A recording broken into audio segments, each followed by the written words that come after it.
好，观众朋友好，欢迎来到早安中国节目哈。每个星期三次的晚上7点钟北京时间，早上7点钟的早安中国哈。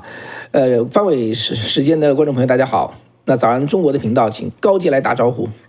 好的，大家好。今天呢，我们又有很多的热点的话题。美国的这边的 LA 这边已经是闹了3天了，到底会什么样的发展？现在全世界都在关注。美国的历史总是转圈啊，一圈一圈轮回。这一次轮回到底会什么样的结果？我们会好好的跟大家聊一聊。旁边坐着大家喜欢的石山老师。大家好，大家好。好，那今天我们就直入正题好吗？对，其实我还又要扯别的去，我们总是准备到最后1分钟哈，因为事情不断在发生。没错，早安中国节目又要最及时，怎么办嘞？好，我们就勉力而为吧。每1分钟都不一样，其实。当然，这现在是首先说起来啊，现在这样一个洛杉矶的一个暴乱，现在已经是一方面是延伸到全国多个地方，洛杉矶旧金山呐、这个休斯顿啊，还有像佛罗里达，但另外呢，也是全世界都在谈，很多中国的媒体，今天早上我们才去看哈，这个中共的媒体一堆怎么去说这个事情，说完的一边看，我不知道你们怎么感觉，看得有点昏倒，目瞪口呆哈，就完全就是说他呈现的一切跟我们要讲的一切是完全不一样的，好像2个世界一样。对，在这儿呢，先提出一个问题来哈。那如果您关注了现在洛杉矶正在美国发生的这件事情，你看的媒体的报道，你的印象是什么？打到屏幕下面好不好？哎，你说我感觉是这么回事，你觉得川普现在和纽森之间吵来吵去的，你站在哪一边？你觉得谁说的有道理啊？那这件事情呢，你觉得你从媒体当中 get 到的是什么样的一个真相啊？这个全貌是个怎么回事？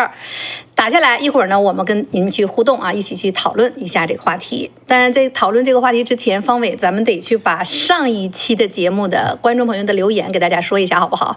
先说这个哈，先说一下好不好？OK， 好。因为我觉得你高考嘛已经结束了，今天已经正式结束了嘛。然后很多朋友很共鸣，他们说我们在上周谈高考的时候，不同的年龄段谈高考，让大家都想起了自己高考的那个时候。有一位听众跟观众朋友跟方伟共鸣啊，他说他跟你一样。考了高考完之后，几十年他都在做噩梦，总是有一道题他不会。你赶快跟他说一声 hello 吧，找到了道中之友啊。Hello， 空中握手。然后呢，还有一位呢他说他叫 AAD 大玉7149啊，他说几十年之间仍做着考试的噩梦，翻开试卷没有一道题会做，吓醒。本人77级的。哇，天哪，77级。对，然后呢，还有一个是跟你啊，他说跟石山的太太是同一届，毕业后第1年的工作，第1年的工作就是做86届生的班主任，哇，留校了。77届录取率很低，最低超过570万人报名，录取27万，录取率4.7%。然后呢，他呢也解释了一下985、211啊等等，给解释了一下，所以你看都有。你们那个时代的共鸣，对不对？其实这个高考是差不多是中国人每一个中国人心里面那一道伤疤啊，也不敢说每一个人，不是说所有人都参加高考。高姐一点伤疤都没有。没有，我得感谢我的父母啊，没人管我，所以我听了你们之后，我觉得我太幸福了。还有呢，方伟回答一下哈，那 Sabot4312，他说：“听说马斯克又把川普的推特封推了，真的是这样吗？那他创党岂不是想要搞独裁？快速的回应一下。”完全没有，不仅没有封推，川普因为川普是在出他们家的真相社媒上贴嘛，现在马斯克非常勤奋的把川普的贴去转推，特别是这个我们待会要讲的重大话题哈，就是洛杉矶的这个暴乱发生之后，马斯克川普。跟不跟他握手，他都站在川普的身边，帮他去转推，所以封川普的推，那根本是不可能的哈。我再说一遍，如果2个人真干起来了，我认为马斯克封川普的推特的账号的可能性是0。为什么？因为他是一个叫做言论自由的绝对主义者。就是敌人都可以说话。这是他的信念。这是他买推特的初衷。是。所以呢，不是川普，是方伟对马斯克有绝对的信心。您要赞同方伟的话，给他点个赞。然后呢，还有一位呢是 Nice Star 7，他说我们2个没有小孩的80后、90后不婚不育，不想把小孩生在这个中共独裁的地方，继续受奴役，已经是一种善良。回应一下吧。对，这个3个孩子的爸爸，回应一下80、90后孩子不要孩子啊？你说少了，我4个。4个，对不起，给丢一个。丢了一个。对啊，那你对人家这么回应啊？你想怎么回应？其实这个，我怎么能说这个？我真的不知道该怎么说，因为你在中国现在能生那么多吗？可以啊，现在可以1个2个都可以了。太辛苦了，如果在中国的话，太辛苦了。是啊，在中国这个号称现在全世界5个社会主义国家之一的这个中国，这个完全没有对弱势群体的大力的这种保护啊，反而是。就我们昨天还讨论了这个问题，就是2次分配啊，收了税以后是拿这个税收去保证这个有钱有势的人，这个在全世界都非常非常少见。刘洋说，对于很多平民家庭孩子，如果不参加高考，做低门槛的工作，成为底层劳动者，收入低就算了，关键社会地位都太低了，底层人得不到基本的尊重，太卑微了，受鄙视，经常被凌辱。这就是您刚才讲的啊。对。然后呢？这个还有另外一个2359这位姓张的朋友说，这样的教育，这样的高考，真是世界上最好的避孕药。孩子是不应该有这种人生的。我当时高考时，生活的压力比工作的双亲辛苦，压力大10几倍，而且你能不能考好是基因决定的，所以在中国的生育率现在就这么低啊，都回应的同一个话题。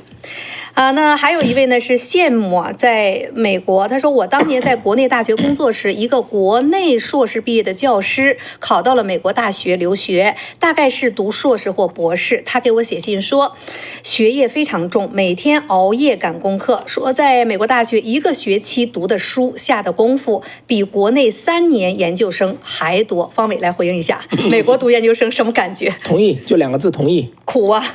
对，拼呐！对，你在复旦都已经是那么拼命的在学了，到美国比复旦还累，真是这样，没有夸张，真是这样。对，美国是越读到后面越轻松，越辛苦。美国对，中国越轻松，对，是中国读到后面呢，就进了大学大家就放松了，尤其现在是吧？最后一个哈，那我高姐属于比较快乐的人，所以我们总希望有一个比较快乐的这个 ending。他说很喜欢美国的教育风俗，真的感觉活到老学到老，学历不重要，执照很重要，就有不断的学习。高中毕业可以做其他的，回过头还可以读大学。身边的华人2代学习很好，但是高中毕业就去当兵了，把父母气得不行。父母都是博士，儿子怎么连个大学都不上，感觉很没有面子。5年后，儿子离开军队，然后去读了大学，4年读完本科和研究生，拿了执照。估计这就是美国大环境的魅力吧，只要你想学，大学大门为你敞开。好，2个老美国是不是这样？对，我跟你讲，我觉得就想强调一点哈，在美国，我觉得最珍贵的东西就是它的自由。自由反映在教育中，就是你可以去选择你想学的那个东西。没错。而在中国，我觉得我在高中毕业读什么大学，那也是我那个年纪的政治正确。我那个年纪就是读生物跟计算机是最时髦，最好的学生全部去念这2个专业。没错。完全不，其实我觉得我是念文科会比较合适哈。当然了，那个时候我要念文科，我大概已经被抓起来了，所以也没念文科还跑大街上讲演，所以我就去学这个计算机。那当然了，也给了我这个理工科的这么一个这个思考逻辑训练哈。但最终呢，我觉得人到美国真的是你就可以选你最喜欢的东西，而你做你最喜欢的东西是成功的几乎是必要条件。然后呢，任何的年龄段，任何的时间，只要你有心，都可以重新开始。我们那个美国有一本非常有名的书，就是过去大概十几年前出的，叫From Good to Great。对，从什么到卓越，追求卓越是吧？对，或者中文叫追求卓越。从好到卓越，对，就是大概是这样。它里面提出来很简单，说你做生意你怎么做啊？它就是说，它有3个圆圈啊。第一个圆圈是你爱做什么，你特别想做什么，第一个圆圈。第2个圆圈是你善于做什么，你最善于做什么，你喜欢。不一定你做得好，比如我踢足球，我不一定踢得最好，对吧？那第3个就是这个社会需要什么。他说你怎么安排呢？就是这3个圆圈重合的地方啊。就是人要快乐，一定要做这个事情。我记得我们家老大，我们家一个小孩去神韵了，到神韵，然后他那时候才上高中吧，他就去神韵了，然后全球巡回。我那时候在我们这个公司里面跟别人问起来的时候，我就说这个事儿。所有的美国人都说哇哦 ，That's so great！他们认为太好了，这么年轻就可以干自己想干的事，还可以周游列国，到处跑，他觉得太好。所有的中国人反应，他不上大学吗？跳舞去？对，就是这种反应。但其实你下来以后，你再去读大学或者再去找别的工作，完全来得及。在美国，其实这个就不是什么问题。但是在中国，它确实是。这一步就一辈子就是这样了。这个就是被限制的一个社会，和美国这个社会的它的这个性质啊，这个体制和这个感觉是完全不一样的。对，其实我们讲新闻呢，讲来讲去，经常讲美国存在的问题，对不对？就是待会儿我们讲的问题也是这个美国的不好的事儿。对。但是你要问我自己哈。问我自己，来美国30多年，我对美国的感觉，我真的是 I love this country，我很爱这个国家，从心底里自然的爱。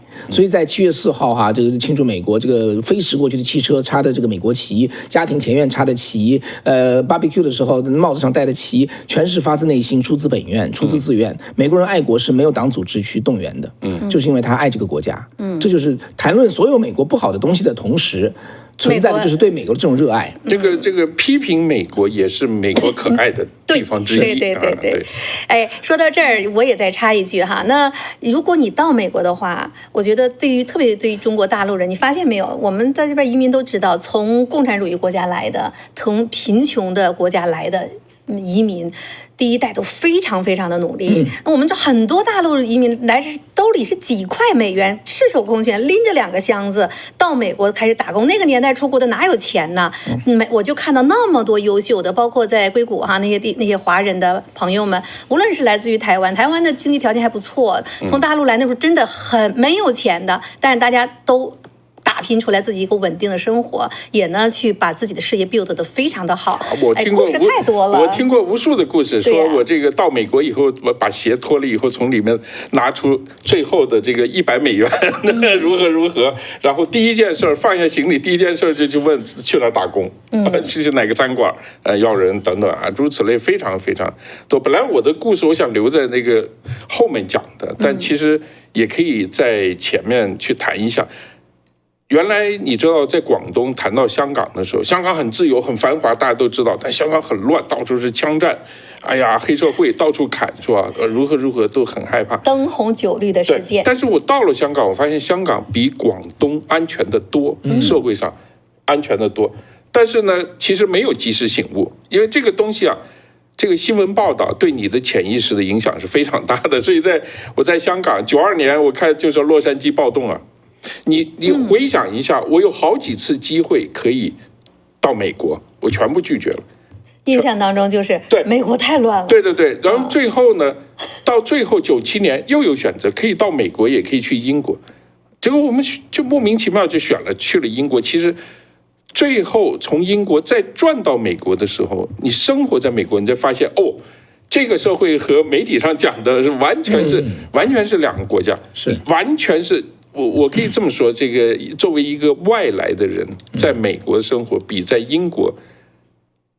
好多容易太多了，而且那个举2个例子，什么地方比英国容易太多了？举一个地方。我不能举太多的例子，我举太多例子，英国人要是把我骂死了。但是别人不知道，正好呢，现在中国大陆的高考已经结束了嘛，我们在节目当中还讲到那个张雪峰啊，就是选专业的那个，对不对？但我看到有一个人评论就在讲，他说张雪峰呢，是你考上大学之后，你已经上了这艘船了之后的一种选择。他说，其实对于很多人，你根本都上不去这艘船，这个时候你怎么办？那我就看到他这个建议非常的好，我觉得也是我的一个看法。我节目之前我问我方伟，我说可以有观点吗？方伟说就是咱们要有观点的。那我就亮观点啊，亮观点什么呢？就是现在呢，在中国大陆的孩子们，因为中国的房地产不行了，对吧？经济不行了，就业不行了，而且还会更加的糟糕。在这样的情况之下，其实你考大学基本上就找不着什么工作了，怎么办？把英语学好，然后呢，争取所有的机会能够出路合法的出来。然后呢，你只要能够离开那个经济不断往下荡的这个地方出来的话，其实你又能怎么样呢？你总不至于在美国去开个 Uber 去送一个外卖还被人歧视吧？所以我觉得能出来还得出来，这就是我的观点。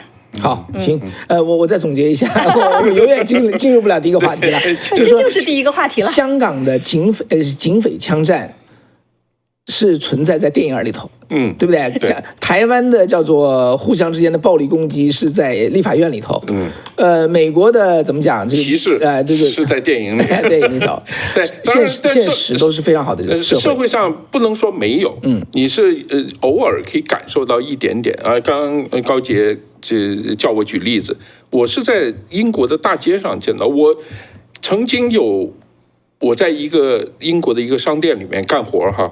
旁边就是有人打架，然后我说你们怎么不报警？那都是黑人啊，都是非洲的，没有用的报警。我说怎么会没用呢？然后我就很认真的报警，说他们拿刀啊要打架。我一点都这个不夸张的是，过了1个小时40分钟，警察才到。然后那个。他只是在里面问有没有人受伤，他直接问他们都是什么人，我告诉他是什么人，黑人、白人什么什么人，真的是1个半小时以后才到。然后那个旁边那个黑人跟我头就，你报了没用的，这种事情，那当然还有别的事情啊，在美国你是不可思议、不可想象的这样的事情。好吧，怎么样？我们要进入第一个话题了吗？所以啊，现在呢就有这个蔡念慈说，我看到美国版的6·4快发生了，那就是我们接下来的这个话题了。好吧，对啊。美国到底怎么了啊？咱说你看到的美国媒体上的美国和今天发生在洛杉矶的这个事情到底怎么了呢？方伟，你把时间顺序给大家捋一捋吧。好吧，我们把时间倒回到怎么讲4-5年前啊，那个时候这个南部边境开放嘛，对不对？从那到现在每个月最多一个月涌入200万人，所以呢南部边境就是进来的叫做非法移民，那当然数字现在没有统一的说法，川普说是2100万，那么少说也有900万，所以900到2100万的人数这么多，所以川普在竞选总统的时候就誓言说要把非法移民要把他们赶出去。OK， 那后来他就任命了一个叫做什么沙皇嘛的边境沙皇，汤姆霍曼就说我会做这件事情的哈，大家等着瞧。当然了，这个川普上台现在130多天嘛，对不对？那霍曼确实在做这件事情。在上个星期呢，霍曼的这个叫做移民和边境执法局在全国范围之内抓了2000个非法移民，但是主要都是罪犯。对，因为你想想看，我刚才讲2100万呢。他一个星期只抓2000个人，那什么概念？这就是沧海一粟那当然是有按这个速度，1万个星期才能抓完。对，几十年也抓不完所以显然是抓的是罪犯，非法移民加罪犯，对，会威胁美国的安全的。那么其中包括在洛杉矶的118个人。那么结果呢，在星期五的时候就引发这叫做民众吧？你民众是谁啊？我们待会再说。他们就冲到这个洛杉矶downtown的一个联邦大楼在这里要阻挡这个执法车离开这个地方。那么接着在后来就发展到攻击这里头的那个 ICE 叫移民和联邦执法局的大楼要冲进去，甚至在门口设那个炸弹，嘣要炸要冲进去。那然后呢，这是同时发生的，这是这星期五发生的事情，在24小时不到的时间内。洛杉矶南边呢有一个15英里的一个边境一个郊区小城，叫做派拉芒Paramount， 在这个地方呢有个 Home Depot 家得宝门口呢就是叫做墨西哥裔就是非法移民在那里领工作的，大家去那招工，结果呢就有一个传言说 ICE 要来这抓那些领工作的日工就每天在那里打零工的人，结果呢就引发大量的抗议者聚集，结果后来地图出来了，对ICE说我根本没有这回事儿。对，但不管怎么说吧，那就已经酿成了焚烧车辆、打劫商店围攻ICE，当场打伤了一个，这星期六的事情打伤了一个ICE的特工。然后呢，那 ICE 就反击嘛，就抓了几个人，但是那里的暴乱就从那开始一直延续到现在。对，再一个呢，又在这个叫做帕拉芒边上就是大概就是2-3英里的地方，另外一个城市叫做 Compton，Compton 呢也是抗议者跟联邦特工在这个地方发生激烈的冲突，所以在洛杉矶其实有多个地方，主要就是3个地方。洛杉矶downtown叫市中心，再加上这个派拉芒，还有这个 Compton， 那这些有些人呢只是在那喊口号但是呢少数的人很活跃的人围攻执法人员，扔石头，还有扔那个叫做什么来着？叫做水泥块他用那个锤子用特别的锤子把那个路上那个水泥桩子给能把它砸碎，对，然后把这个水泥块分给这些人，一个个的扔出去哈，然后设爆竹啊，烧汽车、烧建筑物。砸玻璃，包括洛杉矶的那个downtown的警察总部的玻璃都砸掉了哈，抢劫商店，洛杉矶downtown的很多名店全部被抢劫。很有意思的就是多人就是挥舞的国旗是墨西哥的国旗，而焚烧美国国旗。对。那警察呢，基本上是袖手旁观，原因是什么呢？因为这个洛杉矶是个庇护城市，加州是个庇护州，那么州长到星期天之前什么也没有干，一个兵也没派，那么什么也没有做。那至于说洛杉矶市长，那根本就是说我们警察就不管这个事情。OK， 所以呢，在这种情况下呢，就面临说联邦政府的机构没法保护，所以呢，川普就是发布叫做联邦法律第10条哈 ，Title 10。Title 10是什么意思？就是三军总司令可以把这个国民警卫队哈，就是把他权力拿过来。对，大家知道国民警卫队它是2个老板嘛，一个是州长，一个是这个叫总统。对，那总统当然比州长大。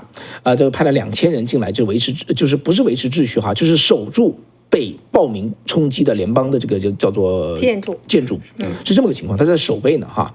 那然后呢，再到后来呢，就是今天刚刚最新的消息呢，就是说海军陆战队哈。就是派出500人，海军陆战一个营哈，已经派出了吗？对，已经派出了，这是最新的消息。这个派出的这是什么呢？这是第7海军陆战队师啊，第7师的第2营的500人。那么刚刚派出，他是从这个加利福尼亚的第26棕榈这个叫做海军基地，就是什么海军陆战队基地过来，这是在洛杉矶那边旁边，对，差不多这个100英里的样子。他来干什么？他也不是来抓暴徒的哈，他是来保护联邦的财产和联邦人员，因为联邦法律禁止美国军队执行在国内做执法，除非什么呢？除非总统宣布要援引叫做叛乱法。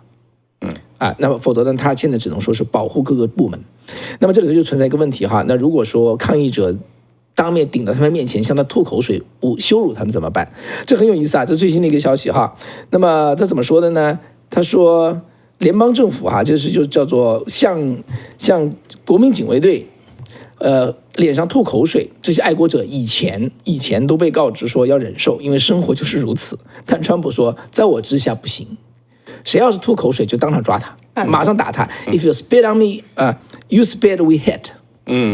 所以他说，川普说，我向你们保证哈，如果他们吐口水，我们就还击，他们将受到比以往更任何时候更加沉重的打击，因为这种无理的行为呢不能被容忍。我看到中国官媒或者中国网络上的媒体是这样说的，说川普已经说了，你吐口水我就开枪。这个还击和开枪完全是2个概念，根本没有，因为是这样的，这个暴徒他的这个除了烟火呀、石块呀、水泥块，还有燃烧瓶啊，燃烧瓶。那警方现在是用催泪瓦斯。还有就是胡椒弹还击，也有胶皮子弹，还有那个叫做闪光弹，所以根本就没有用，完全没有用实弹哈，是这么个情况。所以呢，目前这就是发生的情形哈。那然后洛杉矶的市长哈，不说错了，对不起，洛杉矶警察局长，这个人叫做 Jeff 麦克唐纳，他就说哈，他虽然他的警察呀，他不能去就是怎么协助 ICE 的执法。但是呢，他还得维持秩序。如果违反这个叫做法律的话，他要维持秩序。他说的这段话，我念给大家听哈。他说：“当我观察到那些实施暴力的人时，我可以说，他们并不是白天你在街头看到的普通抗议者。这些人全身包裹，戴着那个兜帽哈，口罩遮面。他们不是偶尔上街，他们是从事这种活动的老手。他们想尽一切办法逃避法律制裁。他们从一场骚乱转战到另一场，采用的手段几乎如出一辙。”他们彼此有联系有些人会称他们叫做无政府主义者，但是我们在不同的城市反复遇到这些人，干这些事儿就是他们的职业。很多参加暴力的人是从外地专程赶来，目的就是伤人和制造混乱。OK， 所以在这里头还有看到说，在101高速公路边上还有披着这个共产党党旗的，就在那看。刚刚已经图片放出来了。对，所以其实以前呢，你知道在那个。去年这个美国几十所大学哈发表那种叫什么，就是反犹的这些游行。其实中间我专门做了一个报道，里头若干人是全职拿工资的，工资多少钱都披露出来。他就是职业，就是用中共的话叫职业革命家。对。专门是搞这煽动的，表面上好像是老百姓如何抗议ICE，背后全是另外呢，英文大学的一个资深记者叫做 Josh Phillips，他今天早上就在洛杉矶骚乱现场，他说抗议者互相是用对讲机来沟通。啊，有个白人男子，身材蛮大的，戴着这个护目镜，背包里放着这个发电机哈，或者叫做电台，通过收音机给不同的抗议者下达指令，指导他们干这个干那个。所以根本不是什么民众的愤怒之类的，背后都是有人的啊。这里边还有一个就是刚才你提到的那个洛杉矶的市长那个巴斯，那个女士哈，巴斯，对巴斯，然后呢，她呢就一直在电视上讲，她说我们这个示威呢是和平的，她一直讲示威和平的，但是呢，其实在整个的刚才那图片可以再放出来，大家可以看到，就在昨天啊，包括那个 Waymo、Google 的那种无人驾驶的汽车，那在加州啊都在跑，5台车，现在看到的数据准确数据 CNN 啊、CNBC 他们都在报道是5台车，因为那个东西你可以招它嘛，你可以招它，所以他就给叫到现场，暴乱的现场，然后就给他们烧掉。那这是 Google， 然后你看到现在这张图片呢，就是警车，这是在 LA 101啊，我们熟悉的加州人都知道101高速公路上，它呢是在这个艺术广场，那个有个艺术广场，同时呢那个地方哈能看到，你看到了吗？就是在这个看到这个位置，对，红框里边那个警车右侧你就看到了，那警车给砸成什么样子？那些警车的前窗、后窗侧、棚顶全部给砸碎了。然后那警察都不能在车里，警察就在那个高架桥那个红的那个地方高架桥，警察在底下站着，上面全都是人。然后呢，就是刚才你说的，他在那个底下挖那个打碎了的水泥块，就往下砸，直接往警察身上去砸。看到了，这个砸中了就砸伤了。对，就是这么去干的，这就是其中的一个。还有点 Waymo 的时候，你看人家这还有这个红旗，看到了吗？这个呢是共产党的标志了，美国有美国共产党哈。然后你看到那个警车了没有？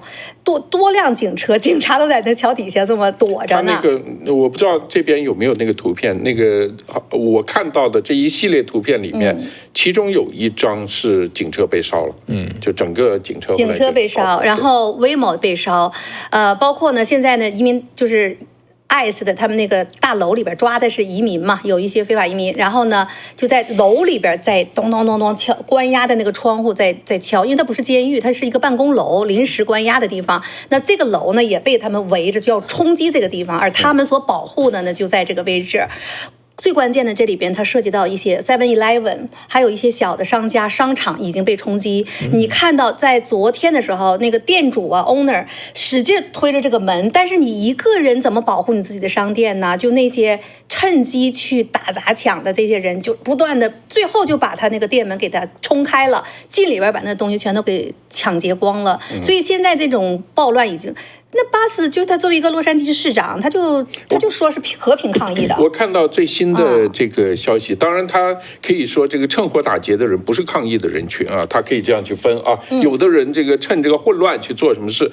我看到最新消息，8号，这个有一个警察已经被枪击打伤了，他就是因为有人抢商店，他去结果对方拔枪，到时候双方就开始对射吧。那个有传说就是抢劫那个人是死了，也许是送到医院了，但是这个警察呢也受伤了，也送到医院。但是这个事情，当然我们不好把它完全算在这个抗议者身上。但是当一个城市、一个社区发生这样的骚乱，所有的警察都去应付这种，就是去维持秩序的时候。后面会有一系列的这个抢劫啊，甚至是这个谋杀的这个案子会发生。这个你说应不应该算在这个里面呢？这个东西是很难去把它解释的。就像我们说92年，你说抢东西的人不是暴乱的人，还是暴乱的人不是抢东西的人，这个是已经分不开了。你说的是 Rodney King 洛杉矶的大骚乱，对吧？1992年，对。所以当年这1992年的时候，当时是6天的骚乱嘛，对不对？导致58人死亡，2400人受伤。那么逮捕的人数是11000人。那一次老布什是签署行政令，他就援引了叛乱法案，对，叫做 Insurrection Act。如果他援引激活叛乱法案的话呢，美国的军队可以进到美国的各个城市去执法。那么最早就是1958年嘛，但是到那个时候叫做种族隔离政策要结束啊，最高法院做了个判决，说阿肯色州 ，OK， 你的公立学校那么黑人要能进去。阿肯色州长不干呢，他说我们不认这个东西啊，黑人学校不可以进。艾森豪威尔那个时候就动用了叫做 Reinsurrection Act，派美国陆军护送黑人学生进课堂。对，同样一个事情，其实在今天就可能再次发生。所以这件事情，川普做的事情是完全是合乎宪法的。那么 Insurrection Act 宪法和法律就可以让他动用军队，现在还没走到那一步。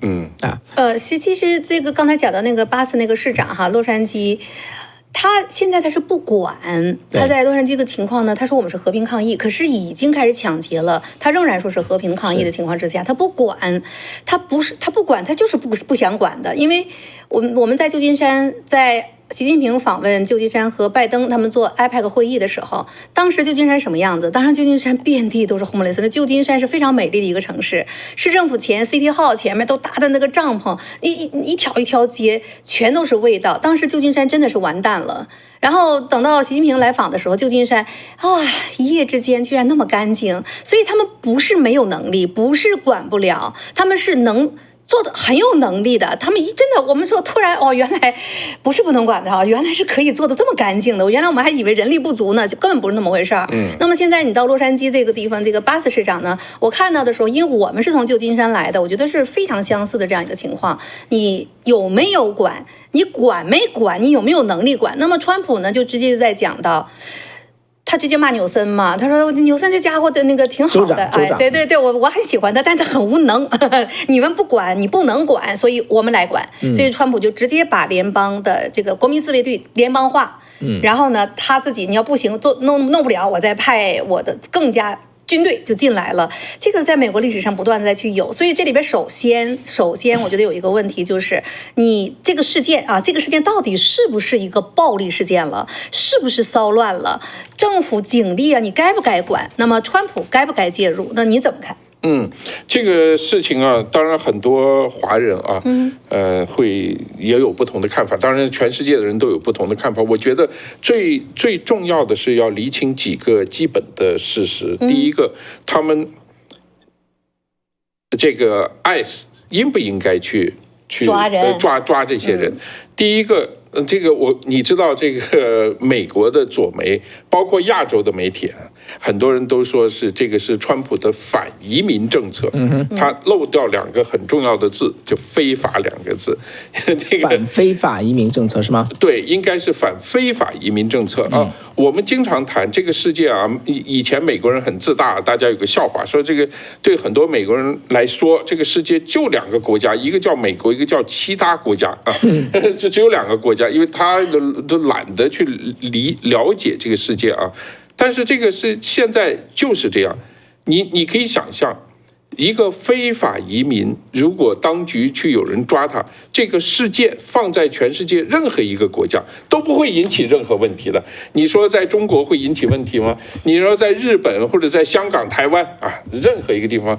就如果有一个人是非法越境的，或者是这个大规模，那个国家一定会，他有100%的这个司法管辖权去做这个事情的。但是在美国没有，是吧？这首先是非法移民，按照道理来讲。什么叫非法移民？就是说你违反了，你破坏了他的这个相关的法律，移民法，对他是可以管的。但是美国呢，因为人数太多啊，他就没有过去那几年，你刚刚说这个多少万？我看皮尤说是1100万啊，这个放进来1100万。光放进来的，原来境内还有上千万呢，加起来现在可不2000多万了。对，差不多这么多人，就是说这个，所以现在你说ICE这个6月6号去抓的人，他是通过法庭的3张搜索令去抓，他是那个地方有人涉嫌就是犯罪。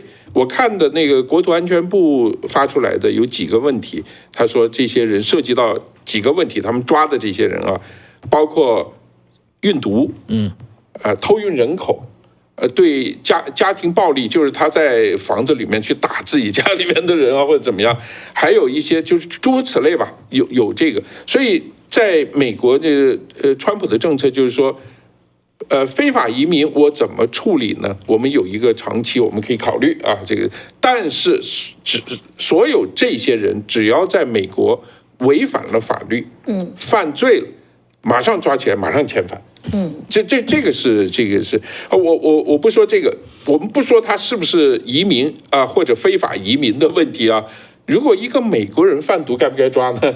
如果一个美国人在家打老婆孩子，警察也来介入是一样的，对不对？所以你偷运人口要不要这个被抓？所以这个问题啊，在这个地方这是第一个概念。就是他不是去抓移民，他是去抓犯了罪的非法的在美国的这些人，就是本身已经是非法移民，你又犯罪，所以这是第一件事。第二件事，我们看到那个画面，大量的墨西哥旗帜，然后就。给我的感觉，那个是一个外国人占领了美国的一个地方，对不对？所以美国要不要派军队？我认为应该派军队啊。如果你是美国人，打着美国旗哈，或者干什么，这个可能还另外的一件事情，我们还可以说一说。但是很明显，当然你们对洛杉矶应该比我了解的多。它本来就是加州，本来就是靠南部这墨西哥那边或者拉美的这个裔的人，本来就是比例非常非常高。他们说这个洛杉矶大概有80万到100万的非法居留的墨西哥人，但我不知道有多少了，至少的了。德州其实也是边境城市嘛，但是德州它不是庇护城市，对，州长很强硬。我们都听说过嘛，在拜登时期的时候，因为进来太多了，南部边境已经很紧张了，他一个巴士一个巴士的把这些非法移民都扔到了那个奥巴马他们那个别墅那个城市嘛，对吧？对，现在的问题就是说，我也请所有的人考虑一下这个问题。如果你的国家如果有一批外国人打着他们国家的旗帜在你们的国家里面去烧，或者是这个打警察的话，会发生什么事情？但这个事情呢，在所有国家当局采取行动，感觉都是合法，但是在美国，是个大问题了。川普一动就开骂啊！这个美国这个例外啊，美国例外可以体现在这个地方了。所以今天这个是就是对，这是第二个也是不同，第三个不同的。我打断你一下，石老师哈，他那个今天有一个 ICE 警察抓了一个女生，这个女的穿了个绿色的那个背心吧，就把她。这个在网上流传的很厉害，连哭带喊的，然后很多人拍这个呢，就引起了一定的就公愤。然后有一个这个他就喊坐在地下，就一边哭一边说：“你们让我们来美国的啊，你们让我们来美国的。然后呢，我们在这辛辛苦苦的工作，为了生活，然后我们人数多了，你们说我们是个麻烦，你们现在要把我们赶回去，就连哭带喊的。这个网络上也在去。”说这件事情，所以一并呢，刚才你讲到的，他该不该抓这件事情？那他呢，被抓的人呢，反抗的非常凶，就是你们让我来美国的，我也在想，谁让你来美国的？用这样的一种方式，有美国政府啊，美国总统让我们来的呀。这个他说得过去，这个人性里面，这个你不能。对这位女生去深究，因为在她的立场上，美国生活好，你又让我过来，那我当然过来了，对吧？我来赚钱，所以今天你们变了要把我赶走了，我是很不满意的。那届政府让你来，这届政府不让你来，那又不应该。你记不记得川普曾经讲过一句话？他说，我们跟中国做生意啊，我们这个吃了很大的亏，但是我不怪他们。他怪谁？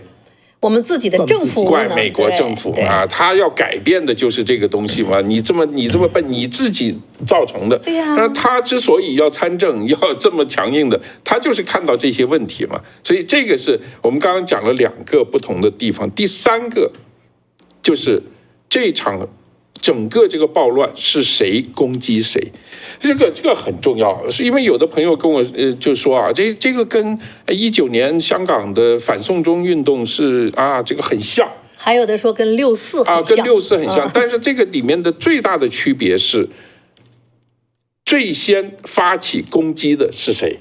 是因为是那一批人去攻击那个联邦大楼嘛，直接往里面这个丢石头，然后还砸伤了人，还要冲进去要救人等等，那个是一个据说是有一个那个 detention center， 只是有在里面，就是说他抓了人关在里面，好，现在去攻打巴士底狱一样的往里冲。这个作为执法人员，他当然要防守，所以对于这个警方，对于这个 ICE 的执法人员，它是一个防守的一个行动。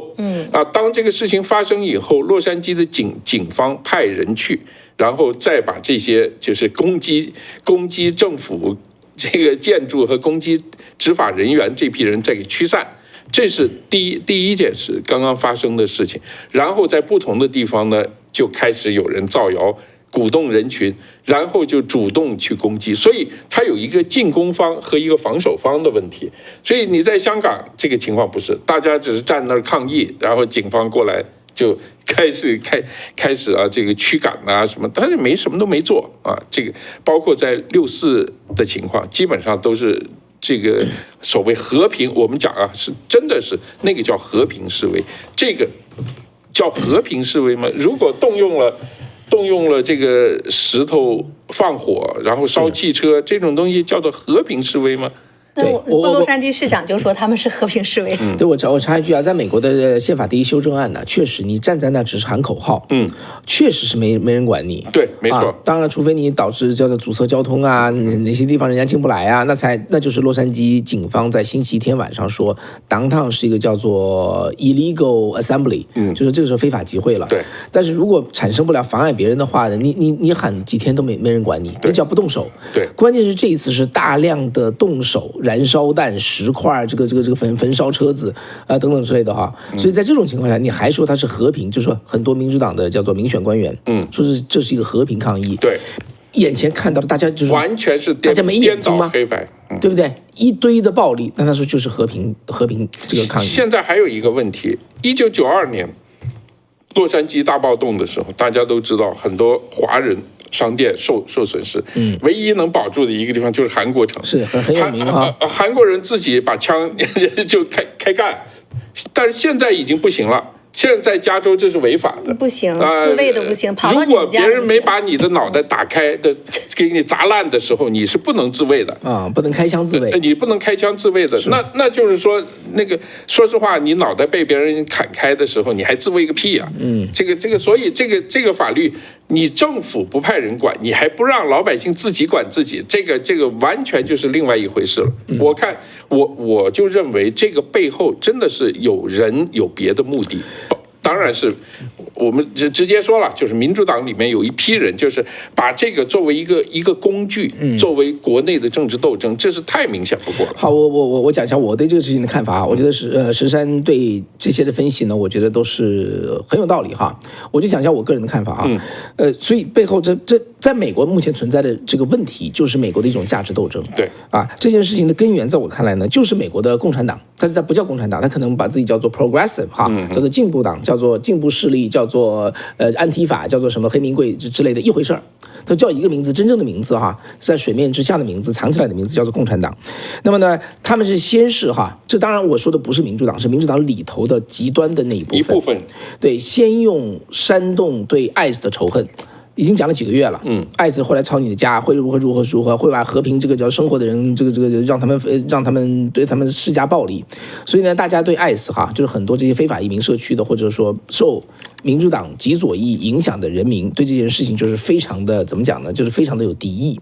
这是第一件事。第二件事情呢，这件事情哈，这个其实 ICE 在洛杉矶抓118个人，而且都是罪犯。那么引起这么大的反响，在我看来就是叫做借机起事。对。那这是第二件事情。第三件事情就是说，当地的民主党官员就是放手不管。你放手不管，那整个城市烧起来怎么办？所以呢，联邦政府进来就是因为你本地执法部门放手不管，才会进来。那进来之后呢，那这个叫做民主党的地方官员，这些极左派就再来个倒打一耙，说因为你们川普搞乱了，因为你们的这些动作才激发到这个事态这个延烧。其实是事态先出现，人家来维持治安。他说维持治安的部队进来的时候，你是在激发事态，这是不是倒打一耙？所以呢，这就是这件事情它真实的一个面貌。对。所以大家应该把这个整个发生的事情原委搞清楚。几个概念要搞清楚，然后时间顺序一定要清楚，否则的话很容易就像北京那当年6·4一样的，是对不对？是到底是这个开枪在先，还是烧军人在先，还是砸军车在先？这个时间顺序是非常清楚的，但只要他去把你稍微扭一下，你就觉得哎，他有道理了，就像中国似的，这个如果别人怎么打你都不能还手，你一还手。这个就叫互殴，这个就叫互殴。对，所以呢，不仅是中国大陆哈，其实我们看我们节目的还有很多就台湾的朋友，对不对？世界各地的世界各国的朋友，所以呢，大家都认为说《纽约时报》啊，这个就《华盛顿邮报》这些所谓的美国主流媒体的报道是有信用的。所以为什么今天这个节目我们的标题叫做护航这个暴动哈？谁在护航暴动？对，这些媒体。正儿八经的、认认真真的用他传统的媒体的这么一个信语写出来，完全是一个怎么说呢？就是所以我说媒体啊，跟这些暴乱者，他是在我看来是联盟哈，他就写出另外一个故事来，不是我们刚才给大家讲的这个故事。没错。然后这个故事就正儿八经的流传到全世界，没错。大家就读出来，哦，原来川普是个大坏蛋，原来川普在镇压老百姓，原来美国人民在抵抗，就变成这么回事。对啊，所以你去读中文的那个中文的报道的里边，他会说，因为川普的反移民政策，因为川普的ICE 啊，这个移民局抓捕移民，他就把那个非法也把那个暴力这2个字他不说。对，哎，他这件事情呢，你再去读的时候，就是川普就是个大坏蛋啊，他就会有这种印象。他这个东西啊，全是从美国来的，因为像《纽约时报》这些，他们在报道这个，他不会告诉你他们去抓了谁，他们这只会告诉你是 anti-immigrant，是吧？他不会说。illegal immigrant 他都不说的，因为叫 illegal immigrant 叫歧视，现在叫是吧？他都不能这样说，他说是无证移民，不是叫非法移民。我请问你上飞机这个，那美国海关有什么用？这个完全都是这个他刻意的，所以很多亚洲的媒体啊，尤其是我们看到的中文媒体，它都是直翻的。所以它叫反移民政策，因为这没，但是它有报道啊，它其中我看的是他是被抓的人里面，其中有一个工会主席，他们不会告诉你他为什么抓，他说他去拘捕了一些这个移民啊，包括工会主席。这工会主席你看名字，那可能也是移民，我不知道他是不是啊，他因为他的看起来是像拉丁裔的这么一个名字。但是呢，他就暗示你，他抓的就是移民。但是你仔细看这个报道的时候，真正的国土安全部的报道，他就是他是一个当地的一个就是服务商会的一个主席，还是国际商会。这种商会一旦国际的时候，通常都跟共产党有些关系了。Anyway， 这个是另外一回事，就是他故意阻挡 ICE 的车辆。他用他的车去阻挡，还有拿那个手机去拍这些执法人员的很近距离的拍，所以他们认为你是阻挡了他执法，所以他把他扣起来了。是这样一个，但是没有媒体去详细，我找了半天才找到他发生了这么一件事。为什么这个工会主席被抓？他不是因为他是移民，或者是因为什么，是因为他阻碍这个执法的行动啊，他被抓了。所以你在我们过去信任的所谓的西方的独立媒体，那美国的媒体通常给全世界，包括媒体界，这就是标杆啊。那为什么能标杆？他敢跟政府对着干，他敢呢去深入的调查，揭露政府的一些黑幕哈。那这些呢都给我们树立了这种新闻的典范。但是现在今天的这个媒体走到今天的话，很多事情都变味儿了。那刚才讲到的，你在媒体当中看不到，对吧？那你在什么地方能看到呢 ？X 还真就是马斯克的 X 上面，就是 Twitter， 这里边呢就有人就深度的扒，因为大家都在问。谁组织和资助了这些抗议活动？因为今天像你刚才讲的，洛杉矶的警察局长他就说这不是普通的抗议群众，有组织，那旗子、标语，包括对讲机，而且呢，他们是有人专门有给工具啊，去卸到那儿。你这样的话，你有棒子，你可以砸车，你可以砸商店。那么这个呢，在 X 上面他就找到了往外扒哈，他就叫什么组织？它叫做一个叫做人道移民权利联盟，叫 CHIR IRLA 啊，就 chair 或者是 chair，LA，它呢就是干这个组织很有意思。他这篇报道是说，他给纳税人讲，他说你知道吗？就是这些拿着纳税人钱的非营利组织在做这件事儿。他呢就是一个非营利的，然后呢长期为非法移民提供法律和宣传服务，在移民立场上是非常的激进。他在2018年的时候闻名啊，这个组织就是要废除 ICE。废除 ICE， 要废除美国的移民局哦，那你就知道这个组织的立场是什么。那么在昨天下午的时候，刚才你讲到了这个 Chair LA 的执行主任，他召开新闻发布会，然后呢宣布启动他们一个叫做快速网络系统。这个网络系统干什么呢？你刚才讲了，那个工会主席打电话，他们有很多人就告诉在什么地方看到 ICE 了，就像这个跟政府对抗的游击队一样啊，这个政府的移民局的。在哪出现了，他们就已经启动这个了，然后呢，阻止移民局到要抓非法移民的这个地方呢，去阻止他们行动。昨天他们先启动的这个，然后呢，之后呢，刚才我们提到那个洛杉矶市长的巴斯，那个女市长，这个巴斯呢，她也是坚决反对 ICE 在洛杉矶去抓移民啊，她坚决不允许。然后呢，她跟这个组织也是，甚至他就是这个组织，他们之间啊有这种长期的合作关系，并去年呢，他说我就是这个组织的一员啊，我就是。那么这个组织，我为什么说今天在 X 上把它扒在这么底儿朝上呢？很有意思，他这里边在讲到哈，他在提交给加州政府的财务审计报告当中，现在呢，从2023年到6月30号的财年度当中，这个组织叫做 CHIRLA 的组织，从政府合同当中拿到了3400万美元的收入，其中96%的资金来自于加州。然后呢，这个呢就是2023年，对吧？它比2022年大幅的增长了1200万美元。然后紧接着呢，就是他这里边就挖出来，都谁资助他了呢？加州哪个机构资助他了呢？加州社会服务部、加州艺术委员会、州长紧急服务办公室和国土安全部，这是州机关资助的这个组织。那么这些呢，都是还从国土安全部的一份合同当中协助这个组织提供公民指导和入籍服务。非营利机构，然后呢，他呢自己这个合同当中啊，这个1000跟州长跟这个1000政府的这个1200万的合同当中还剩10万块钱。还剩10万块钱，于是呢，国土安全部川普上台了嘛，从2月份就冻结了剩余的资金，那么90天不许动嘛，10万块。然后这个呢，他们就开始上诉，上诉之后呢，5月29号。这才几月份？咱们今天6月9号，5月29号的时候呢，法院已经驳回了他这个上诉，也就是川普冻结资金，他的所有行政部门冻结资金不让动的这个呢，都维持住了。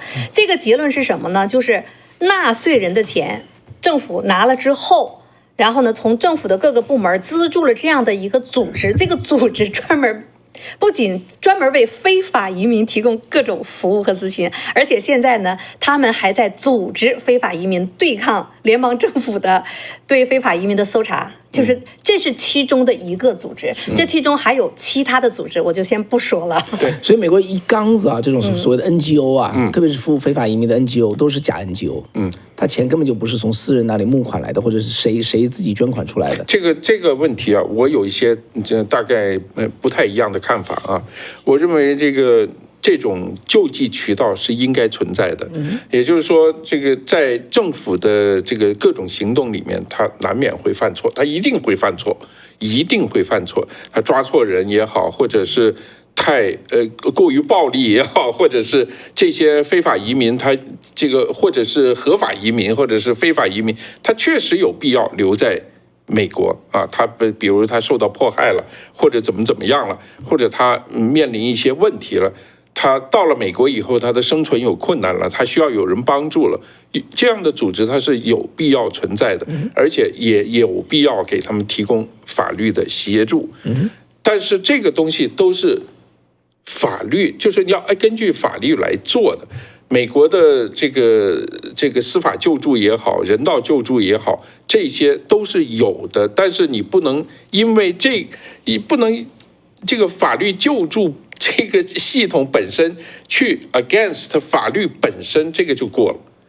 所以我不认为说这个美国的警方或者是 ICE 啊，就也肯定是100%一定是正确，他一定会犯错误，一定会某一些事情他可能搞错了，或者怎么样都有可能。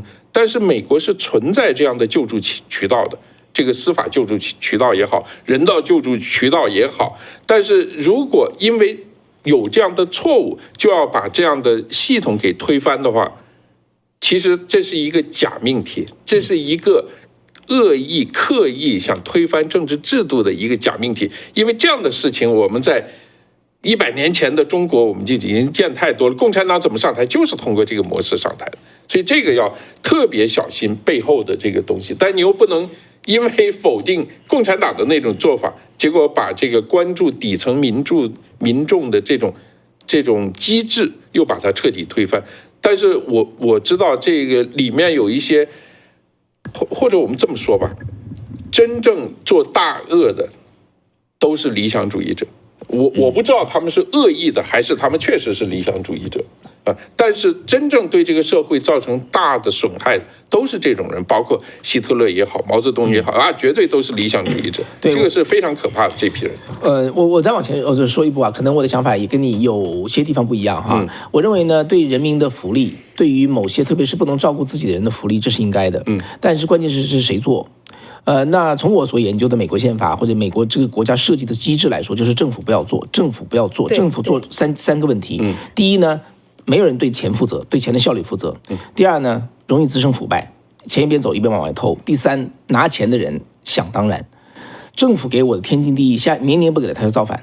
所以呢，福利给人民做，你这个街区的。这个叫做就是成功的商人他来做，他辛苦赚的钱拿来做福利，他一定会珍惜每个 dollar， 他不会让他被浪费掉。然后他救助的人，他不能指望说去年救我，今年你还得给我钱，他会珍惜这个事情。然后呢，政府就给他免税，说白了还是一样的钱。对，这是这样，就是说操守不是政府，得是老百姓。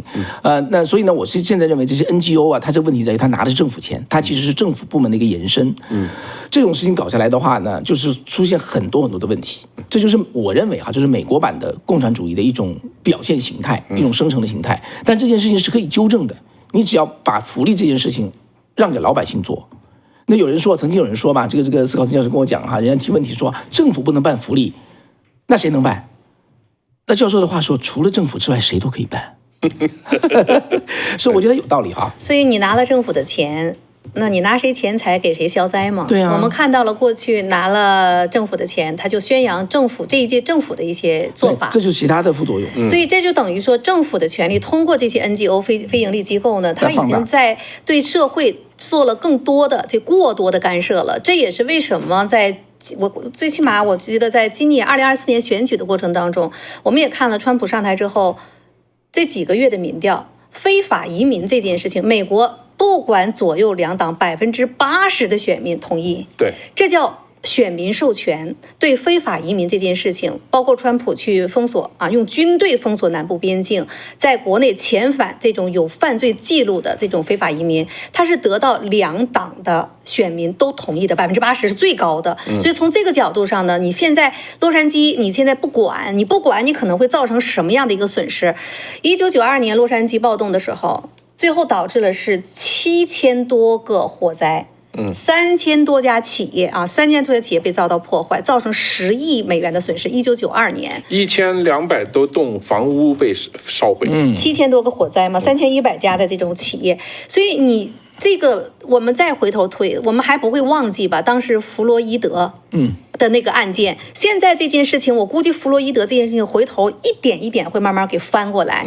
他到底是个什么样的人？你把他立成一个英雄，结果在明州直接造成的那种火灾，多少 small business 的都已经受到了无辜的这种牵连，而政府是不管的，因为你保护了你的主张，那么你的主张保护了之后，那些真正守法的小商家，那些守法的居民遭殃啊。所以我们看到，在昨天，我就看到在洛杉矶那些闯到 7-Eleven 就闯到那些小商店里边，很可怜，对他们来讲是灭顶之灾。因为即使你买了保险，它不是100%的去给你赔保的，他不可能100%，所以你拿小生意嘛，你再拿钱去投入，对他们来讲是雪上加霜，那真是灭顶之灾。交警察没有用，政府也不管，你怎么办？所以我觉得在这个问题上，我倒想问问哈，在这个问题上问问我们的观众朋友们，你们支不支持这样的支不支持这样的一个戒严式的，或者是川普的这种介入？支持请打1啊，你说不支持，那你就打2。你说我就支持像加州政府。州长啊，包括这个洛杉矶的这位巴斯的女市长，那他们就认为他们的这在他们眼里是和平抗议啊！你要支持他们，你就打一个2；你说我不支持，打一个1啊，在我们的下面好不好？这就是我们今天所看到的。还有呢，今天我觉得有一个就是他们，这就是历史是不断的在重演。我觉得美国的历史很有意思。你刚才讲到1957年的小石头城嘛，那当时是联邦法院判了这几个黑人学生9个人，你可以到白人高中啊学校里边上学去。然后呢，州长不干，那总统的是艾森豪威尔嘛，对不对？然后当时呢，回过头来你看历史学家去评价这件事情就很有意思，因为呢，这个州长是民主党的，艾森豪威尔是共和党的，然后民主党的州长呢那年选举他非常的被动，所以呢他呢就是用国民自卫队挡着，他是维护种族隔离，挡着这个9个学生不让他进的这个学校里头去。对，艾森豪威尔呢跟他见了个面，刚开始想通过这种谈判嘛，共和国嘛，对吧？你也是个小的共和国的这个国王嘛，就跟他聊，答应完了之后还是不同意。这个时候艾森豪威尔就非常生气，因为他要维护宪法，那他就派了101的这个空军啊，空降师，那是美国的精锐部队，最精锐的部队。然后国民警卫队是民兵，这叫最精锐打民兵，政府军打民兵。对。然后为什么我说这个历史在循环呢？那当年的艾森豪威尔是维护着联邦的判决，然后呢是联邦介入把州长给干下去了哈，就是你州长居然跟联邦直接对抗，他要维护联邦的这个权威，维护宪法的权威，就把这个州长啊整个也是把这个国民自卫队联邦化，然后呢把101进来，那比这个猛，飞机在上面飞300多个这个降落伞的这个视频，说整个小镇的人都给震惊了，这是一件非常有趣的事情。然后里根呢1969年伯克利的人民公园的事儿。那件事情你要回头看一看，也特别有意思。因为呢，里根呢，他那一年他去做了这件事情的时候，你现在回头看那个时候，伯克利的大学的员工700多个，比80多个都支持学生去把那个公园拿下来，因为那个公园是伯克利的校产。他们自己就在里边，就像前2年在这个波特兰，他们自己搞了一个人民公社，共和国的，那就独立了，占地为王。国中国，那么那些学生和那些所谓的社会主义者，他们就要去打造他们的公园，人家伯克利大学不干了，就要把这公园收回来，然后呢就打起来了。那伯克利呢就请警察呢就把他驱逐了，这个抗议一下就变成这个几千人就开始抗议了，那就说啊，人民的土地归人民。那里根的理由就是你破坏了我们的财产私有制，直接下去镇压，造成1人死亡，1个人眼睛还瞎了。那么这件事情在当时你回头看，那伯克利的老师他们都支持这些造反的学生的，他们学校方不干，校方这是我的私有财产。但是呢，那件事情奠定了里根非常强硬的这样的一个形象，而且他已经闹了好几个月嘛，镇压不下去，里根就给动用了。最后，里根在这件事情上后来得到了高度的评价，因为没人认为他敢去做那个，他倒没有动联邦的权利，他是州权，他就用国民警卫队就做了。这次呢，他的争执就在于川普有没有权利，然后呢。他现在呢就有点这个洛杉矶的我们加州州长纽森和洛杉矶的市长有点还没到那个程度，但是呢我不许你管，我们很好，我能管，我不要你管。但是呢，川普认为你已经失去了，你就是管不了，你无能，我也管。他有点差别在这儿。但是呢，有意思的这个时间线特别有意思。刚才说到马斯克，我就看啊，就网友就在分析，他说这川普跟马斯克是不是炒了一个？他俩在做了个局啊，他的理由逻辑是什么呢？他说：“你看，他俩吵完之后呢，这次骚乱，马斯克的特斯拉商店没有人去砸啊，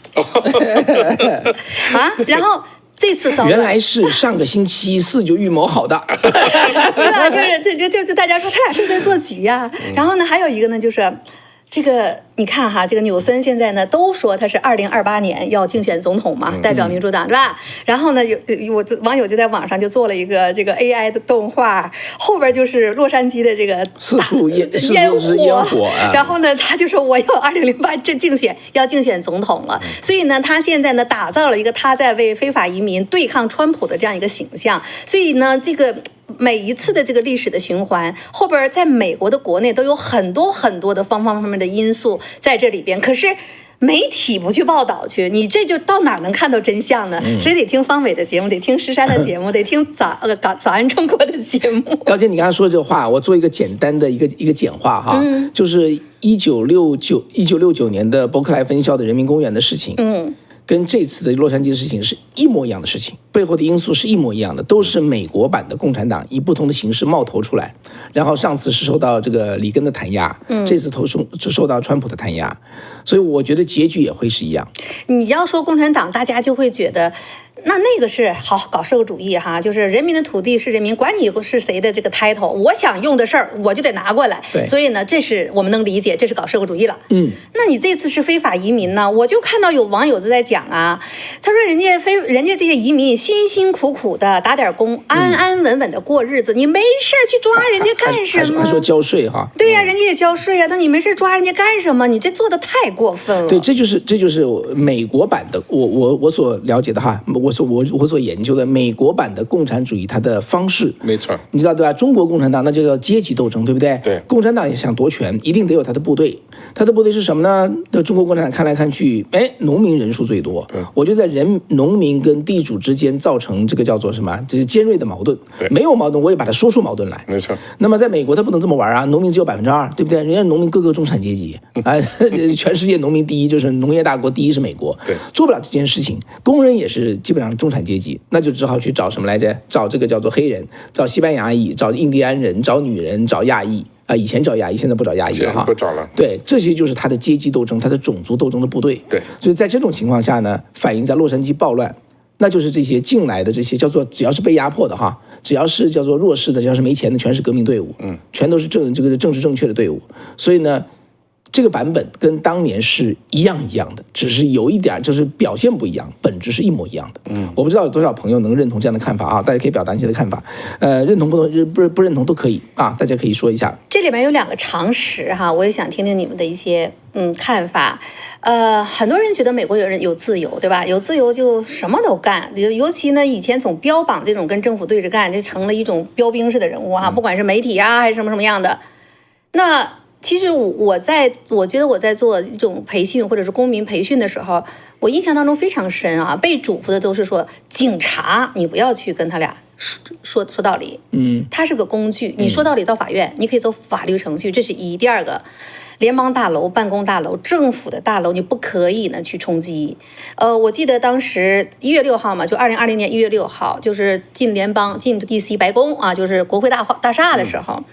我记得当时呢，有一个在康体工作的美国人就说，他说不要这样做啊，他就在讲，他说你别说是国会呀、联邦啊，他说就是在我的一个康体，如果我在办公楼里边，你有人在这边大吵大闹，造成了一种威胁的时候，我肯定找警察。如果他有这种动手的动作，警察肯定真的会开枪。所以我觉得这个常识我们要知道。第一，在美国警察执法的时候，你能不能跟警察暴力对抗？能不能？在美国是绝对，到全世界都不行，因为他这个政府的第一个职责就是垄断暴力。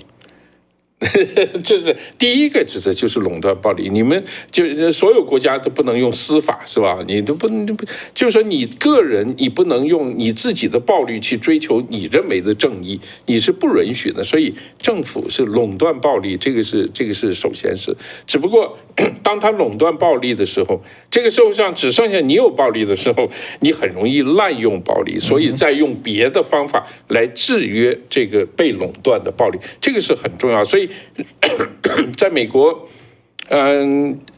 中国人到美国经常发生这样的事情，就是警察叫你干什么，你不干，跟他吵，对呀，最后就出很大的事儿。2个月前在加州嘛，在高速上就有一个中国大妈，据说还是一个官太太，然后她可能是驾驶的时候出问题了，警察给她拦下来，她跟人家吵，一枪给打死了。她还是好像是就是知道这事儿啊？对，她是让别人有威胁。我记得以前有一个就是在加拿大和美国这个边境上。有一个游客，一个中国一个女的，她就在那个边境呢探头探脑，因为那个地方可能写了禁止跨越什么，她可能看不懂还是怎么，她就跑去了。结果后面就喊说你干什么？她害怕，她就撒腿就跑。后面警察说你得站住，她就不站住，之后警察上去扶着她，她还跟警察打，结果后来就被一顿痛打，打得挺惨的。后来这个事儿在中国闹得很厉害。最后美国一看闹这么厉害，还这个通过这个什么大使馆还去道歉，还给这个女的赔钱，但那个是关系很好的时候发生的事情。然后所有的这些常识，在美国我们要知道哈，就是你要有一些事，你到法院，你可以走正常的法律程序，你可以起诉他，你可以拿证据，但是像在洛杉矶ICE。人家是联邦执法机构，人家在执行他的任务，人家要抓非法移民，这是他的工作。你不想让他抓，你可以起诉他。你被抓到了，你说你跟他干，然后呢，现在打成这个样子，然后还有那么多别有用心的人进来去做这件事情。我跟你说，现在已经有消息了，这个周六6月14号。除了刚才我们说的，已经有几个城市在响应洛杉矶之外，要在整个美国多个州同时，这我快起义了，同时要闹起来，做同样的抗议的活动。所以刚才方薇你说，我觉得这个时间段对川普来讲是一个非常考验的时刻，那就是本周之内，川普能不能利索的解决洛杉矶的问题？然后你觉得这个结局将会怎么样？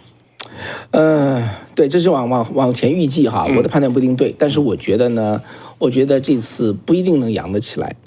当然一方面就是洛杉矶这个事情，这个川普的这个能够下手比较快。第二个呢，就是说川普讲了一句话哈，谁戴面罩把谁抓了。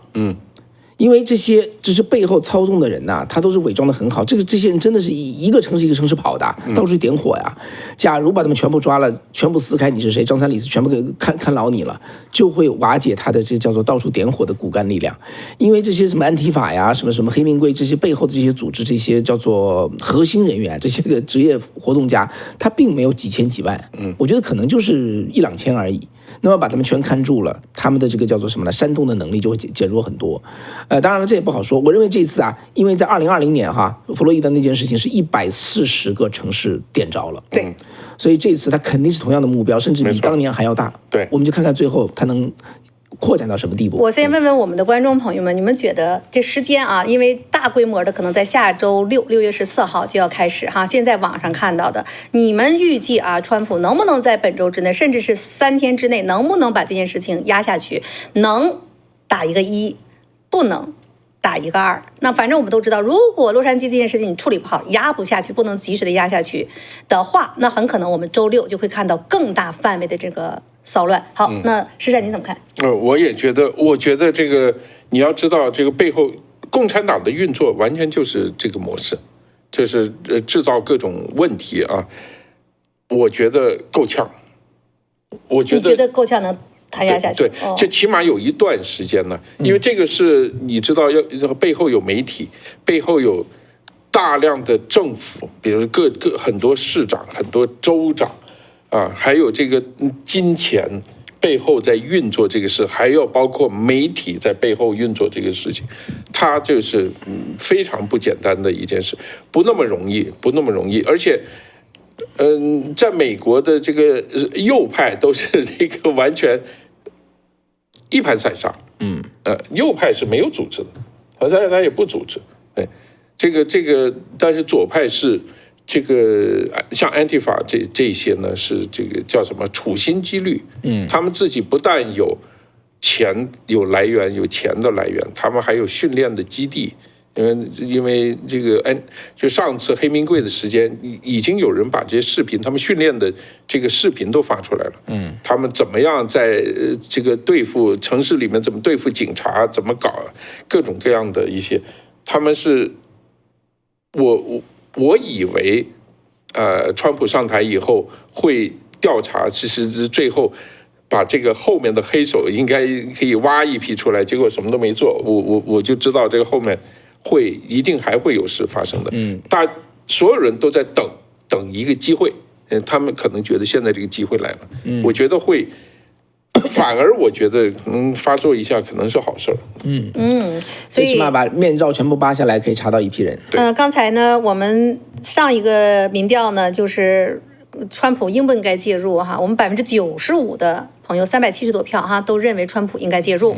那么现在呢，就是川普能不能弹压下去哈？那方伟呢认为你要能弹压下去，但石山呢认为够呛，这事可能得闹得大，因为呢太复杂，后边的各种势力，而且这次活动他们打出来的旗号就是 anti-Trump，anti-ICE。ICE 打出的就是这样反川普，反这个移民局，就是以非法移民这件事情要去进行的这种布置，所以我们还要观察本周之内。那我个人呢，我是觉得川普如果不能迅速的把洛杉矶压下去的话，对川普是一个巨大的挑战。但是呢，我最担心的就是川普的这种强硬，他们可能把所有力量集中在洛杉矶这几天，这个事态可能就更加的升级，因为他们想造成一些流血的事件，他想把这件事情呢造成川普去。血腥的这镇压了人民，他要搞成这样一个东西，然后，所以现在这件事情对川普政府是一个极度的，而且非常迫切的这样一个挑战的行为，所以到底会怎么样哈？我是觉得以川普的强硬，他会弹压，但是真的是不希望过程当中出现任何的意外。我加一个尾巴吧，其实我们应该谈下个话题了哈，但是我觉得还是跟大家说一下，因为这件事情啊，这个延烧导致的是上个星期四这个互相开干的这个叫做马斯克跟川普现在站成一个阵营哈。当然了，现在马斯克已经是频繁的在转发川普的推，马斯克的政治观点哈，在他跟川普闹翻之后，几乎所有的方面都没有改变。对所以呢，这一点就是今天我们看到一个妈妈是吧？这个阿斯伯格症的妈妈，就讲述她说，马斯克闹的这一出，跟我儿子跟我闹的这一出，已经闹了多少遍了？一模一样就是突然就是发脾气，然后呢，事后又去道歉，然后呢，再被冷落，先把别人激怒，然后自己再自责，讨好别人，被别人冷落，然后自己一边善不搭的待着去了。他说一模一样，然后事后再重新回来，又忘了上次自己的犯错，再来一次。他说现在马斯克被自责淹没，在现在这个状态，天哪，然后呢，他讲的那句话，我觉得，哎呀，就挺下面很多网友回复他说，哎呀，就抱抱你，他说太难了，他说太难了，他说你们没有那样的孩子，你要有那样的孩子的话，你就知道了。他说我自己的孩子，我都恨不得把他撵到大街上去，简直不可理喻。他说做这些事情简直都非人的，就他用这样去形容自己的孩子，所以他对马斯克非常非常的理解。他甚至还说出这么一句话，他说他爸爸妈妈都有类似的疾病，都有类似的疾病，就先把别人惹怒了，然后自己再搞成这个样子。是，好吧，我们讲下个话题怎么样？那就讲的就是今天嘛，对不对？对，这个今天美中在伦敦做一个叫做贸易谈判。对，有消息没有？应该已经谈完了吧？真是有意思我也没看到什么消息。对，没有看到他们正式接触有什么结果，或者已经谈完没什么结果。但是他们确实约好从周一谈到周五要谈好多天，马拉松谁知道弄那么久？但是我觉得这里头最大的一个问题就是什么呢？就是说，我现在看起来中共就是我觉得是耍赖嘛，他先拿这个叫做稀土来换美国的115%的关税降下来，然后呢，事后他又不给人家稀土，他就说因为你不让我华为芯片这个叫做在国际的出口，然后呢，川普说那是拜登以前的这种东西跟这没关系他不管，然后不仅这个，连这个学生签证也算在里头，就是他拿一个稀土换1换2换3换3件事情，所以呢，我先看到就是。中共他手里真的是一个这个稀土这张牌我其实查了一下，当然今天坐在这儿的咱们就是当初搞地质的有一个人，这个人的名字叫做石山我们今天有个专家坐在这个地方，所以我今天是我是满脑袋都是问题因为我查下来是这样的，就是说。这个稀土现在中共它就是有能力生产，美国要有自己的稀土能力是7到10年之后，而且没法加快。这稀土到底是什么东东啊？啊，怎么那么难弄？哎，你要是说我是今天那个导播说，当你说介绍我是专家的时候，我要很得意的往后靠一下。但其实我是半专家，我不能算这个专家，因为我这一行我已经离开了很多年。但是我告诉你，80年代我有同学跑到广州去找我，说你只要能找到10万块钱还是几十万块钱，我忘了，我们就可以发大财，就是干稀土。天哪，你曾经有机会干稀土啊？对，没错。你觉得这一生你是不是已经走错路了？我有这个悔不当初啊！这个没有，我是干不了那种活的。他是从江西过来。江西，他说，你知道这个现在很重要的这个稀土，你要江西是有色金属的大省，曾经是啊，锡矿啊、钨矿啊，这些都是很厉害的铜矿。但是这个有些矿区已经开采差不多了，所以就剩下的边缘的所谓的半生矿啊，或者矿渣里面的东西就是稀土，就是稀土。我说那你怎么弄啊？因为我们当然有一点知识，我说稀土这个东西啊，你搞起来会很麻烦啊。到底什么叫稀土？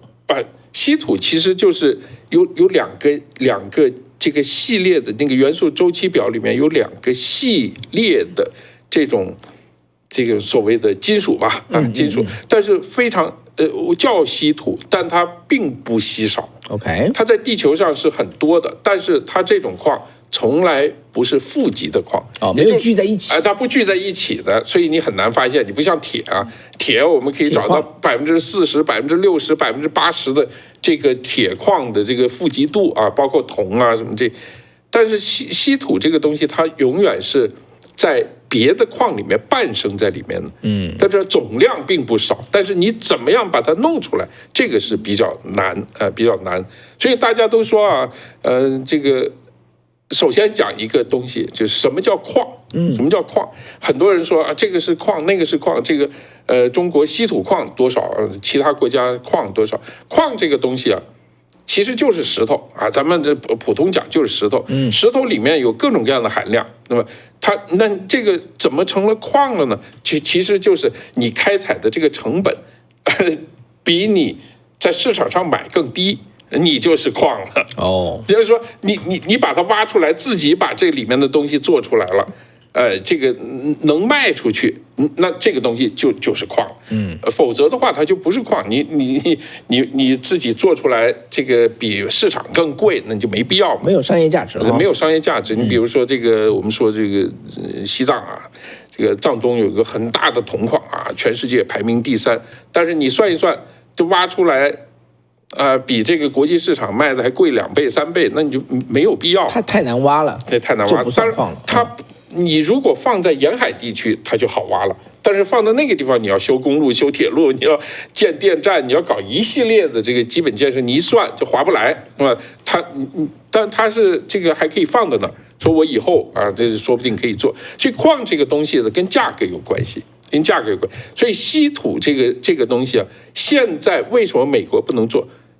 说穿了一句话，就是太便宜，太不值钱了。太便宜，也不是不值钱。什么叫太便宜？就是中国人把它做出来，在国际市场卖的太便宜，所以你就没，你知道美国不会用政府的这个政府不直接办企业啊，对他不会办企业，所以他要做什么，他一定叫私人企业去做。好，你私人企业，你像加州那边不是有个 Mountain Pass， 以前是一个全世界最大的一个稀土的矿的一个提炼中心，但是当然它污染非常严重啊，污染非常严重。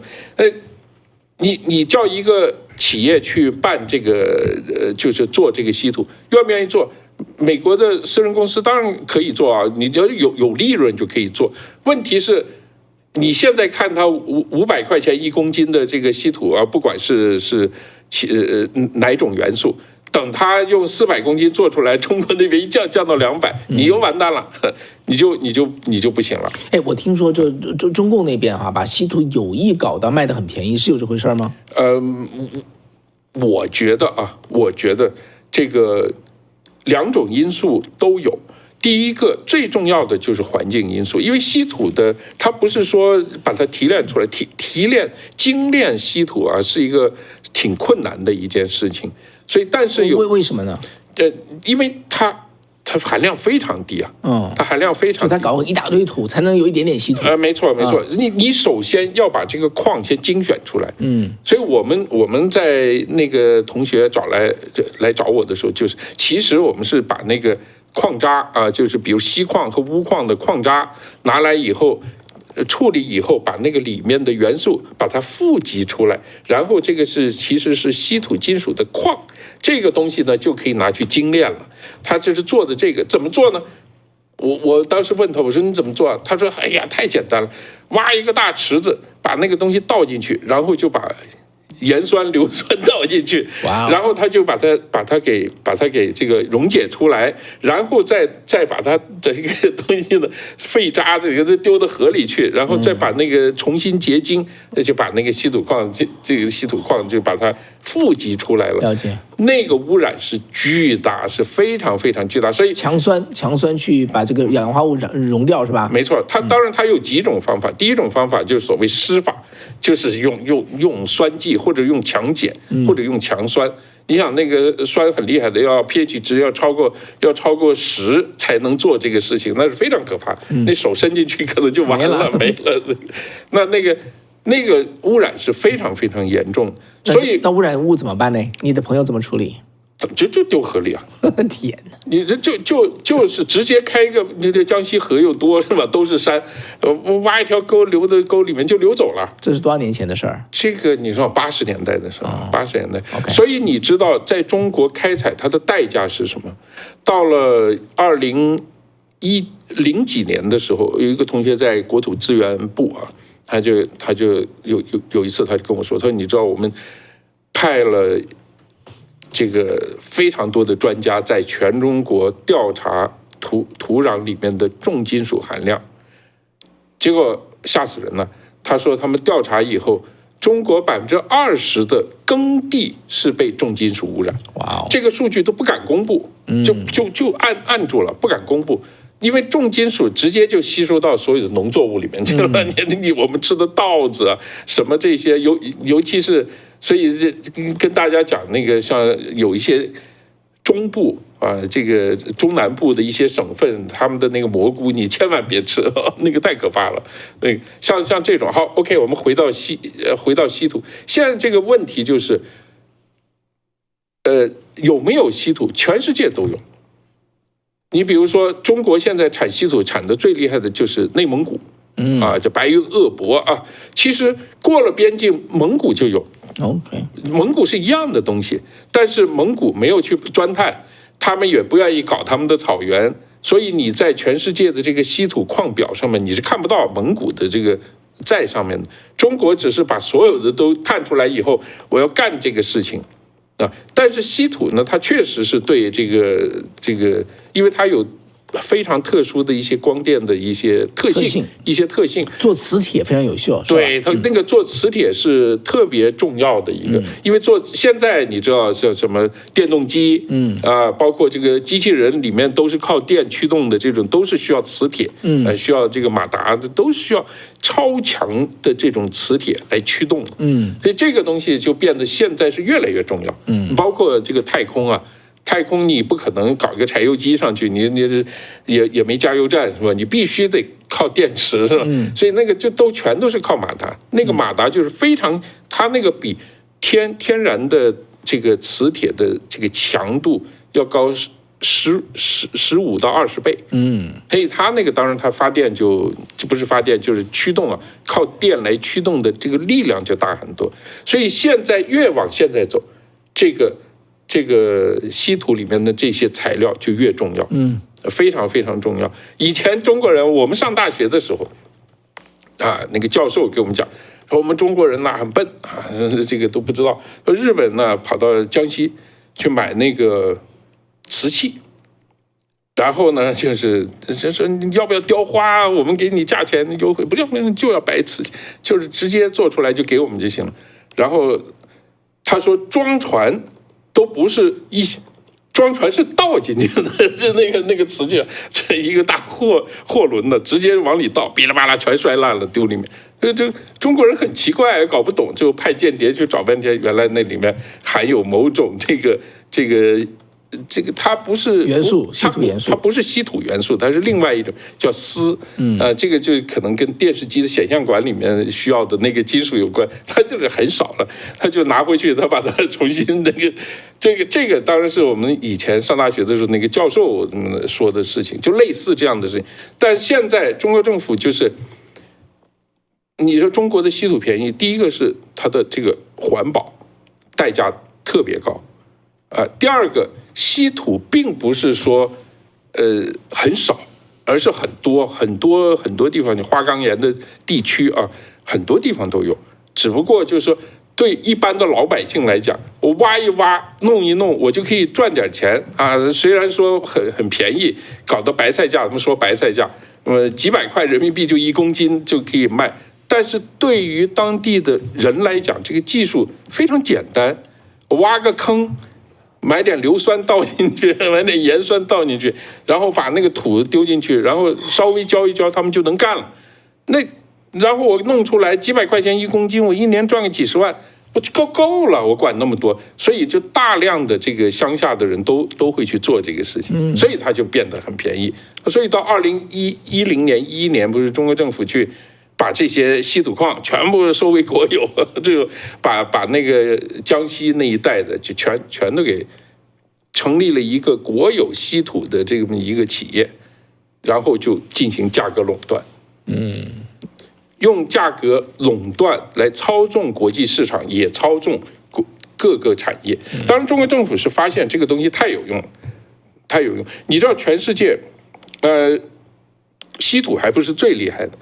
在那个矿产品里面，中国最厉害的是钨矿。钨 ，OK， 全世界30%，2/3的钨是在中国产的。哦，所以你说钨矿以前多有用啊？都有用，干嘛的？灯泡里面那个钨丝啊，那个你想要电灯是吧？你得搞钨嘛是吧？所以中国政府就一直干这个事儿。就操纵这个钨的期货价格，你这个我，反正他可以赚大钱嘛。最后闹的这个全世界的这个钨矿协会很生气，就把中国给开除了。就全世界这个钨啊，这个生产太不稳定了，太有问题了。所以大家看到现在全是 LED 灯了，就不用钨了，我们就用别的东西了。其实我觉得稀土这个最后结果可能也差不多，别人也会想别的办法啊。我估计，但是现在他完全控制得住。为什么美国做不了？但是美国可以去别的国家做，可以去想办法去做。实际上，现在的这个稀土的精炼，最后那个最尖端的精炼的稀土的那个金属，质量最好的还是美国人和日本人做出来的。但是我的问题是啊，中国现在整个的年产量只有22万吨呢。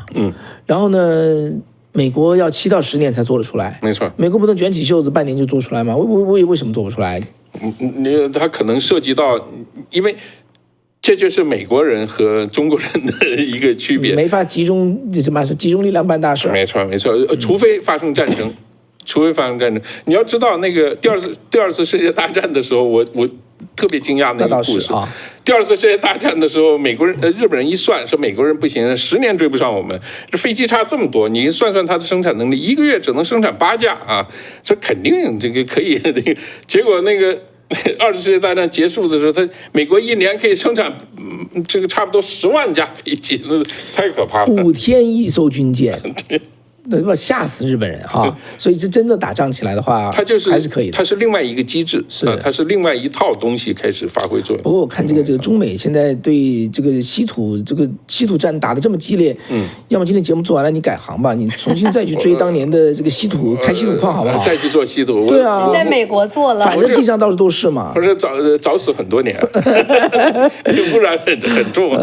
其实这种生意呢，其实很多地方都有。你像加拿大、澳洲。现在日本人主要的稀土的那个材料都是从澳洲进的。但是我现在看到一个问题哈，中共如果掐脖子掐美国脖子的话，美国真的是没办法。对，可以管怎么会好几搞到这个样子？因为2010年中共就掐日本的脖子，对，就是因为他当年掐了他的脖子，对，今天就掐不着他的脖子了，没错，因为日本就做了后手。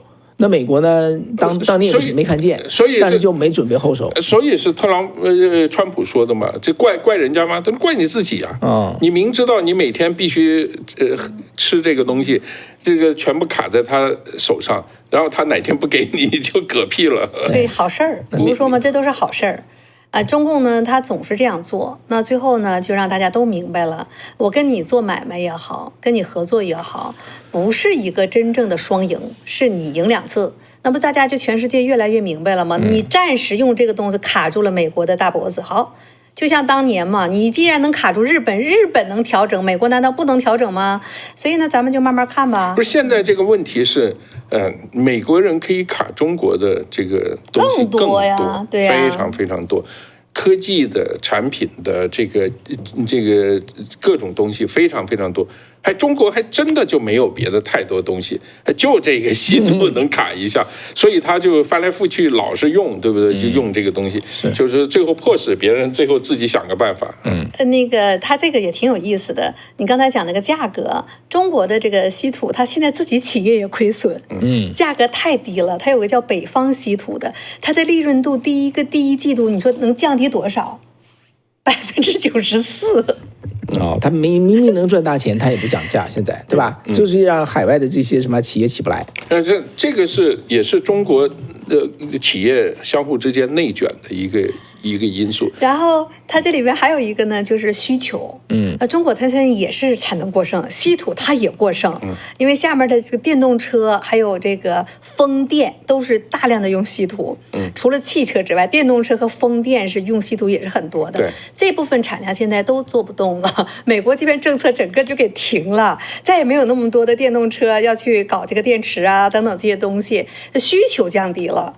它现在能卡的是传统的这些行业当中不得不去用的这一部分，所以呢，整个中国那边还过剩，所以价格它也上不去了。就是这个损人不利己，损人也不利己。但是他有一个利他的，他就是拿这件事情能当一张牌，跟川普跟欧盟现在能谈判。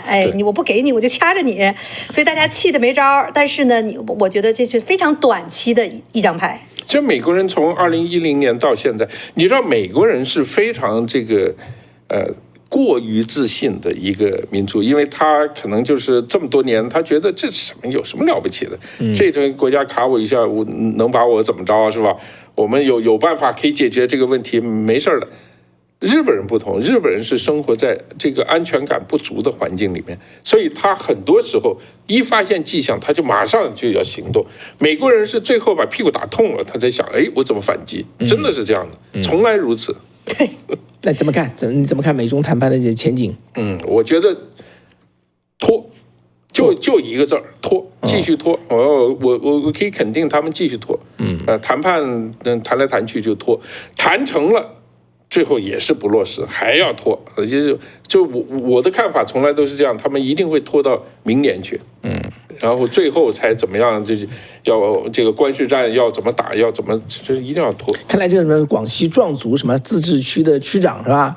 对，那叫什么来着？这个走私稀土被砍脑袋哈，蓝天利被抓起来啊，蓝天利对。我看这个稀土走私市场大概是大有所图啊。对，那个主要从广西，主要是往这个越南，越南其实也有稀土，越南也有稀土。